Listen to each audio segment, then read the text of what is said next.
sommes avec l'association Oser l'aventure. Enfin, il me semble, vu les voitures qui sont là. On va avoir plus d'informations avec Dominique Kamal, le président de l'association. Déjà, Dominique, qu'est-ce que vous faites là?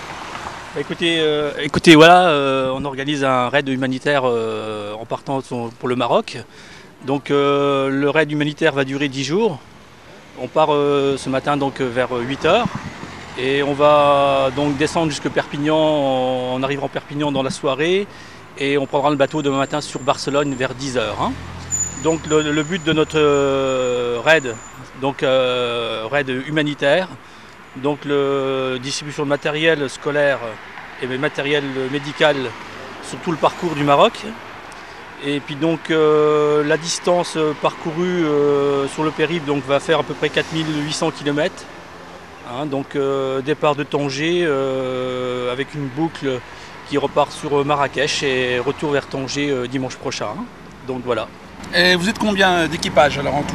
Écoutez, aujourd'hui donc, nous sommes 11 équipages, 22 personnes.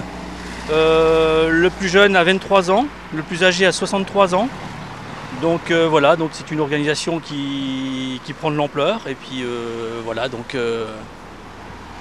ça se passe bien, quoi. Voilà, il me semble que là-bas, sur les terres marocaines, vous avez un rendez-vous avec une association qui s'appelle Ouzina. C'est ça, c'est ça. Vous pouvez nous en dire un peu plus? C'est ça, donc dans le deuxième jour, donc, nous avons rendez-vous avec une grosse association donc, qui nous attend sur place. C'est là où on va donc distribuer le matériel scolaire, le matériel médical. Donc ils nous attendent de pied ferme, quoi. Voilà, on va parler un petit peu des conditions justement des terres marocaines. Il va faire à peu près combien là-bas au niveau des températures? Écoutez, la semaine dernière, il n'y a plus sur place, donc il semblerait qu'il y ait des modifications au niveau du trajet. Mais température 22-23 degrés, quoi, la journée, assez froid la nuit. Voilà, on a aussi Eric, un baroudeur aussi des raids. Eric, quel est votre sentiment par rapport à ce départ aujourd'hui? Beaucoup de fierté, car avec Dominique on a lancé un peu ça avec deux autres copains, Nicolas et Damien, il y a 3 ans. On était 3 205. L'année dernière, du monde nous avait rejoint, donc nous étions 5 205 et 2 4x4 d'assistance. Et cette année nous partons donc avec 7 205 et 4 4x4 d'assistance, ce qui nous permet d'être un peu autonome au niveau des pièces mécaniques, ce qui nous permet d'amener plus de matériel médical, plus de matériel scolaire.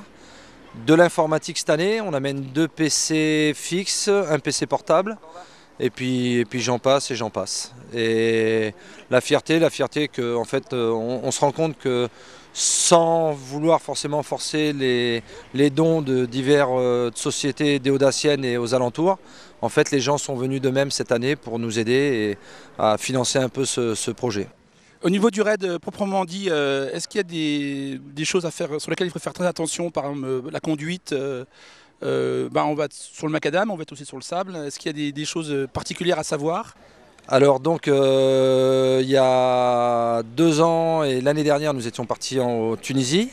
Tunisie c'est moins caillouteux, plus sablonneux, donc moins de risques je dirais, sauf au niveau des trous, et c'est surtout ça, le gros risque c'était les trous, arracher des trains arrière et tout.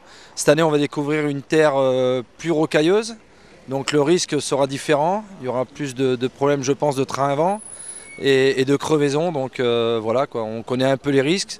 Maintenant parmi nous, donc nous sommes 22 personnes en tout, seulement 2 ont fait le Maroc, donc 2 connaissent les terres marocaines. Et puis bon, après c'est le bouche à oreille qui a fait qu'on s'est renseigné et puis donc on nous a dit que c'était le risque numéro 1, c'était les crevaisons. Voilà, on vous remercie beaucoup et puis bon séjour. Voilà, Merci.